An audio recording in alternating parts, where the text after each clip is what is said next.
Good morning all students. जो आज हम पढ़ेंगे ज्योग्राफी के बारे में। जो हमारा चैप्टर है, जो हमारा अध्याय वो है 2, जिसका नाम है भारत स्वरूप।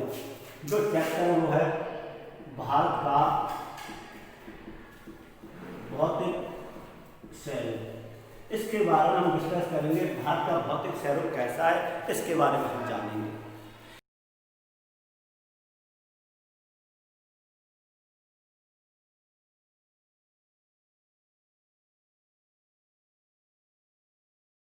विभिन्न स्थान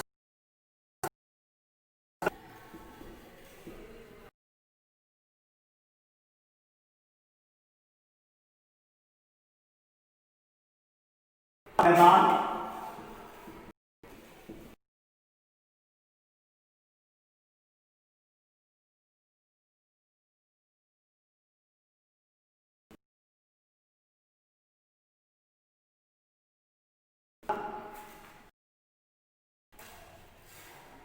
मर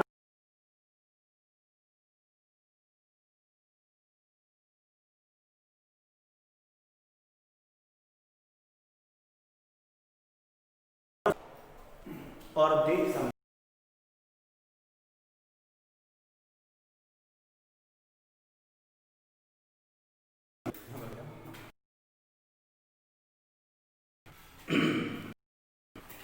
तो भारत के भौतिक स्वरूप के बारे में पढ़ेंगे। हम इस तरह पृथ्वी के बारे में पढ़ेंगे, विशाल मैदान के बारे में, पर्वतों के बारे में पढ़ेंगे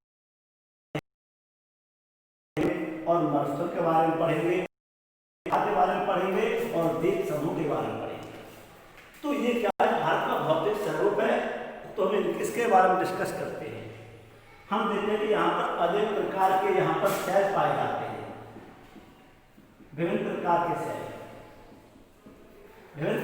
शहर पाए जाते हैं। उसके बाद हम देखेंगे कि यहाँ पर क्योंकि कुछ शहर खड़े की तरह मुलायम होते हैं,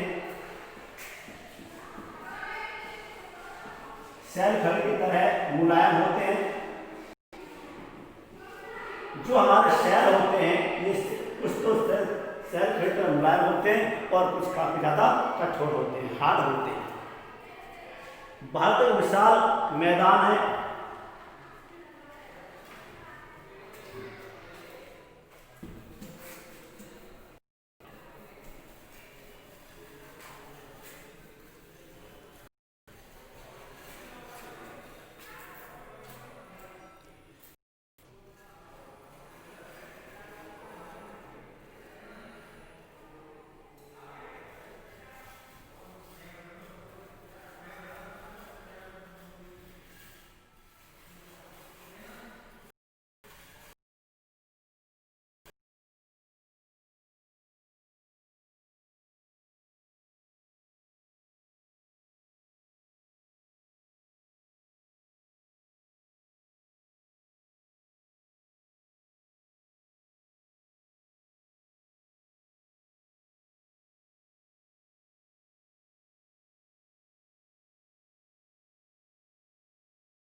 इसी तरह का एक सर्व सिद्धांत प्लेट विवर्तन का सिद्धांत है। इस सिद्धांत के अनुसार भारत के ऊपरी 25 हम देखेंगे जो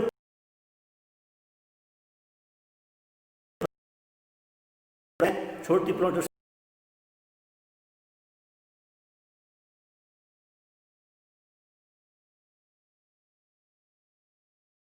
वलन और भनसीकरण तथा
अभिसारित क्या है?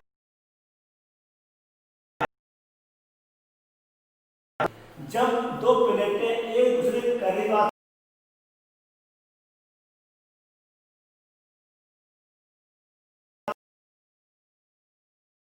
दूर चली जाती हैं तो वह पास आती हैं तो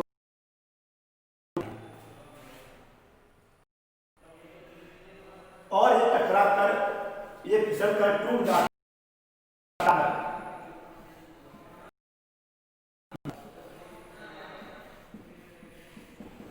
टूट जाती है।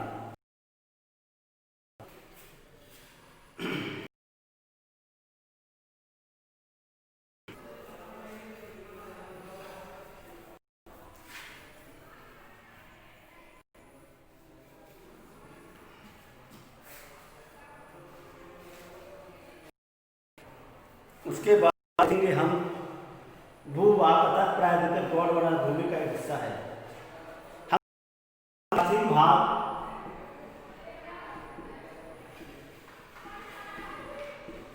जो सबसे प्राचीन भाग है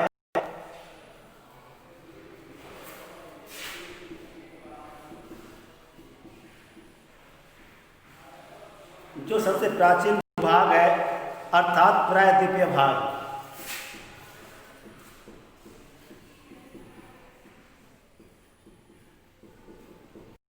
जिसे हम गोंडवाना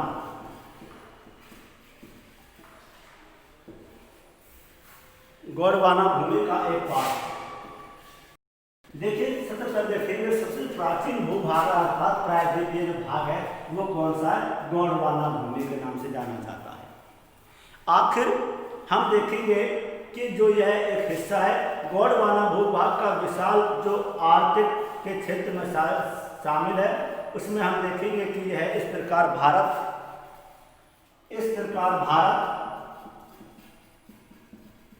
ऑस्ट्रेलिया,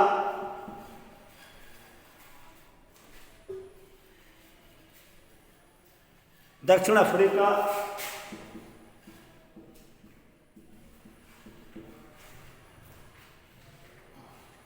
दक्षिण अमेरिका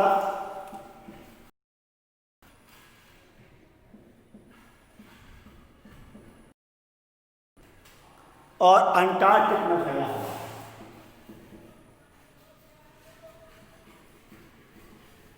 अंटार्कटिक में फैला हुआ है। अंटार्कटिक में फैला हुआ है। भारत और ऑस्ट्रेलिया की प्लेट गोंडवाना भूमि से अलग होने के बाद अब हम देखेंगे भारत प्लस व ऑस्ट्रेलिया। भारत व ऑस्ट्रेलिया के जो हैं वो गोंडवाना भूमि से अलग होने के बाद, अब गोंडवाना भूमि से अलग होने के बाद, इससे अलग होने के बाद क्या बनी थी वो वे उत्तर दिशा की ओर प्रभावित होने लगी। उत्तर दिशा ये पड़े उत्तर दिशा की ओर प्रभावित होने लगी थी। उसके बाद देखेंगे और प्लेट विशाल प्लेट यूरेशियन प्लेट से टकराई और जो ये प्लेट थी अब उससे अधिक प्लेट यूरेशियन प्लेट से टकराई। इस टकराव के कारण दोनों प्लेटों के बीच एक टैथिस या भू अवनति अवसादी चट्टान बन गया। तो क्या बन गया? जब ये विशाल चट्टान व यूरेशिया से आपस में टकराएं, जो विशाल प्लेट थी, तो क्या बन गया? टैथिस सागर बन गया। टैथिस था वहां पर और एक हिमालय पर्वत बन गया। हिमालय पर्वत बन गया था। उसके बाद हम देखेंगे मुख्य भौगोलिक वितरण क्या क्या है।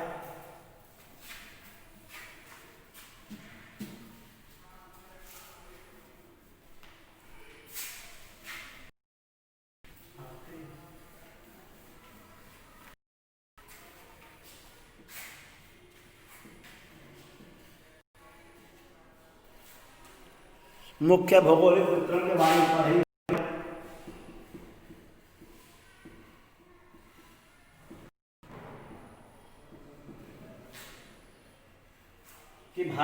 मुख्य भूगोल वितरण क्या क्या है, जैसे कि हम इसके बारे में पढ़ेंगे। हिमालय पर्वत श्रृंखला, इसमें हम पढ़ेंगे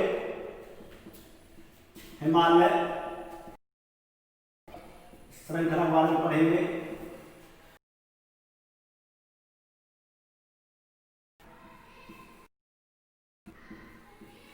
उसके बाद देखेंगे हम प्रायद्वीप पठार,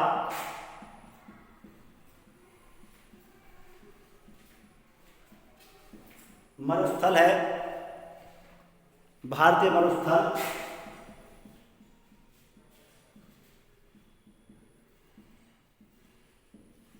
पठार है जिसे हम तटीय मैदान,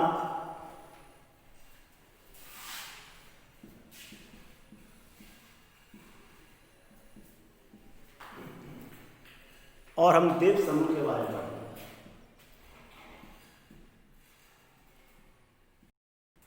तो ये भौगोलिक वितरण है। हिमालय पर्वत भारत उत्तरी मैदान भी है, प्रायद्वीप पठार मरुस्थल भी है, तटीय मैदान है और द्वीप समूह है। तो जो भारत बटा हुआ है, जो बना हुआ है, इन में है बटा हुआ है। तो हम पहले लेते हैं हम हिमालय पर्वत। हिमालय पर्वत के बारे में पढ़ेंगे, आखिर हिमालय पर्वत में क्या दे रखा है। हम देखेंगे जो हिमालय पर्वत है, यह है भारत से बोले तो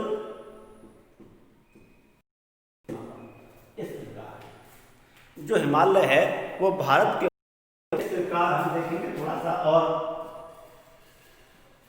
इस प्रकार फैला हुआ है, इस प्रकार नॉर्थ ईस्ट। यहाँ पर पूर्व है, यहाँ पर पश्चिम है, यहाँ पर दक्षिण और उत्तर। जो हिमालय है तो हम देखेंगे कि जो हिमालय है वो इस प्रकार फैला हुआ है, इस प्रकार नॉर्थ से इस प्रकार। तो वरित पर्वत श्रृंखलाएं, ये पश्चिमी श्रृंखलाएं पूर्व दिशा से लेकर सिंधु से तक ब्रह्मपुत्र तक फैले हुई हैं। ये पर्वत श्रृंखलाएं पश्चिम से पूर्व दिशा में, बोले पश्चिम से पूर्व दिशा तरफ है। उसके बाद देखेंगे और ये सिंधु से लेकर और ब्रह्मपुत्र तक फैले हुई हैं। और हिमालय विश्व की सबसे ऊंची पर्वत श्रेणी है, एक अत्यधिक असम अवरोधों में से एक है। हम देखेंगे 2400 किलोमीटर की लंबाई में फैले एक अर्धवृत्त का निर्माण करते हैं। जो फैले हुए हैं ये 2400 किलोमीटर तक फैले हुए हैं। और देखते हैं इसकी जो चौड़ाई कश्मीर में, हम देखते हैं इसकी चौड़ाई है कश्मीर में वो कितनी 400 किलोमीटर है। कश्मीर में है जो इसकी चौड़ाई है वो 400 किलोमीटर है। और हम देखेंगे कि आगे चलकर अरुणाचल प्रदेश में ये है, यहाँ पर आपका अरुणाचल प्रदेश है, अरुणाचल प्रदेश यहाँ पर 150 किलोमीटर चौड़ाई यहाँ पर रह जाती है या पाई जाती है। पश्चिमी भाग की अपेक्षा पूर्वी भाग की ऊंचाई अधिक विविधता पाई जाती है। हम देखेंगे पूर्वी भाग की ऊंचाई में जो पश्चिमी भाग, हमारा पश्चिमी भाग ये है और पूर्वी भाग हमारा ये है। तो यहाँ पर इससे ज़्यादा क्या पाई जाती है, विविधता पाई जाती है यहाँ। उसके बाद देखेंगे कि 6000 मीटर की ऊंचाई वाले सर्वाधिक ऊंचे पर्वत शिखर है यहाँ पर, इस हिमालय में सभी मुख्य हैं। उसके बाद हिमालय के हिमालय में चलते हुए उसके बाद आप देखेंगे पर्वतों को नाम दे रखे हैं, उनकी ऊंचाई के बारे में दे रखा है, जो आप इसे पढ़ोगे आप।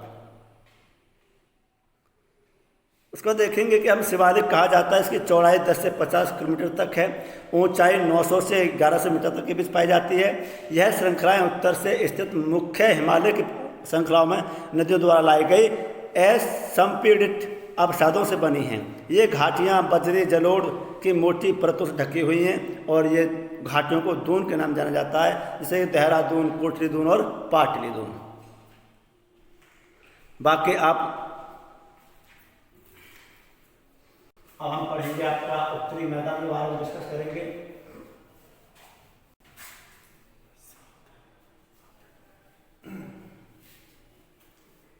उत्तरी मैदान के बारे में पढ़ेंगे। उत्तरी मैदान 3 प्रमुख नदियां से बना हुआ है। एक तो सिंधु है, जो उत्तरी मैदान है यह 3 नदियों से, गंगा, ब्रह्मपुत्र और सिंधु नदियों से बना हुआ है। जो भारत का उत्तरी मैदान है वो मुख्य 3 नदियों से, गंगा, ब्रह्मपुत्र और सिंधु से बना हुआ है। क्यों? और इनके से बना हुआ है, गंगा, ब्रह्मपुत्र, सिंधु, इनसे, और जो इनकी सहायक है उनसे भी बना हुआ है। तो हम देखेंगे ये जो बना हुआ है ये मैदान। अब बात आती है मिट्टी, कौन सी मिट्टी से बना हुआ है? जलोढ़ मिट्टी से। तो भारत का उत्तरी जो मैदान बना हुआ है, अब बात आती है कौन सी मिट्टी से बना हुआ है? जलोढ़ मिट्टी से बना हुआ है, क्योंकि यह मिट्टी काफ़ी उपजाऊ होती है, इसमें काफ़ी फर्टिलाइज पाई जाती है और यह फसल के लिए काफ़ी अच्छी क्वालिटी की मिट्टी होती है। हम देखेंगे लाखों वर्षों में हिमालय के गिरिपाद बहुत बेसिन जलोढ़ इन्फेक्ट हुआ, इसमें उपजाऊ मिट्टी का निर्माण हुआ है। इसके विस्तार 7 लाख, इसका जो विस्तार है वो 7 लाख वर्ग किलोमीटर तथा 24 जाती है और 372 किलोमीटर तक होती है। यह मैदान 320 तक चौड़ा होता है और यहाँ पर जो जनसंख्या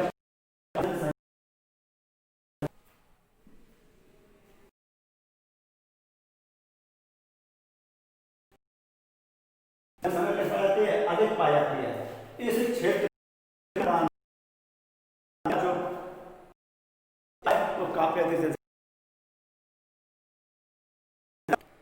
और जो यहाँ की जलवायु है वह काफ़ी इसी वो जो यहाँ की जलवायु है वो कृषि के लिए काफ़ी महत्वपूर्ण है।